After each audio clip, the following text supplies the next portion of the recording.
नमस्कार, मेरा नाम मोहित है और आपका स्वागत है जीएस वर्ल्ड में। जासूसी और गुप्त कार्रवाइयों के जटिल दायरे में हालिया घटनाक्रमों ने वैश्विक क्षेत्र में भारत की छवि को प्रभावित किया है।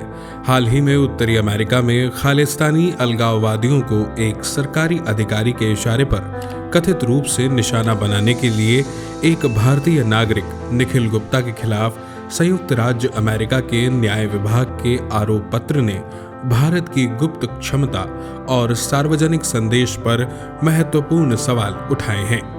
आप सभी को कतर का हालिया मामला याद ही होगा, जिसमें नौसेना के 9 पूर्व अधिकारियों को फांसी की सजा दी गई है, जिसमें भी जासूसी का आरोप है।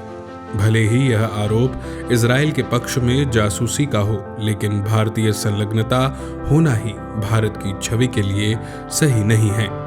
कनाडा का मामला तो अभी भी ठंडा नहीं हुआ है, जिसमें भारतीय खुफिया एजेंसियों पर हत्या का मामला बताया जा रहा है। इसकी वजह से पहले कनाडा ने, फिर अमेरिका ने और उसके बाद ब्रिटेन ने अपने देशों में स्थित रॉ के स्टेशन चीफ को देश से निकाल दिया है। पिछले मामलों की बात करें तो 2018 में संयुक्त अरब अमीरात की राजकुमारी की विवादास्पद वापसी से लेकर 2021 में व्यवसायी मेहुल चोकसी के प्रत्यर्पण के प्रयास और जासूसी के लिए कतर में भारतीय नौसेना अधिकारियों की सजा तक भारत की गुप्त कार्रवाइयां जांच के दायरे में रही है। हालांकि इन कार्रवाइयों पर सरकार का रुख अस्पष्ट बना हुआ है, जिससे यह धारणा बनती है कि सुरक्षा एजेंसियों को बिना किसी आधिकारिक स्वीकृति के इस तरह की गतिविधियों को करने का अधिकार है। वर्तमान में सामने आने वाली घटनाओं का अमेरिका भारत संबंधों की लंबी अवधि पर प्रभाव पड़ सकता है, जबकि अल्पकालिक फोकस गणतंत्र दिवस परेड और क्वाड शिखर सम्मेलन में राष्ट्रपति बिडेन की उपस्थिति पर बना हुआ है। विश्वास की कमी भविष्य में दोनों देशों के बीच रणनीतिक संबंधों और सहयोग को प्रभावित कर सकती है।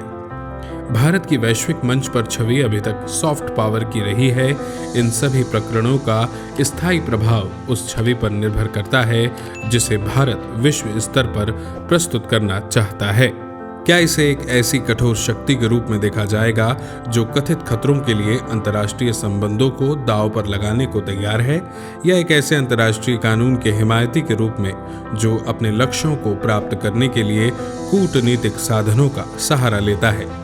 विदेश मंत्रालय का यह दावा है कि गुप्त हत्याएं सरकारी नीति नहीं है। इस बात की गहन जांच की आवश्यकता को रेखांकित करता है कि क्या भारत की कार्रवाई उसके मूल्यों और हितों के अनुरूप है। सबसे बढ़कर भारत को अपने निकटतम पड़ोस में मामले के नतीजों पर ध्यान देना चाहिए। श्रीलंका और बांग्लादेश जैसे देश जो शुरू में भारत के समर्थक थे, अमेरिकी अभियोग का विवरण सामने आने पर अपने रुख पर पुनर्विचार कर सकते हैं। दक्षिण एशियाई राजधानियां भारत की एजेंसी के पद चिन्हों की जांच करेंगी, जिसके लिए पड़ोसियों को भारत के कार्यों और इरादों के बारे में आश्वस्त करने के लिए राजनयिक प्रयास की आवश्यकता होगी।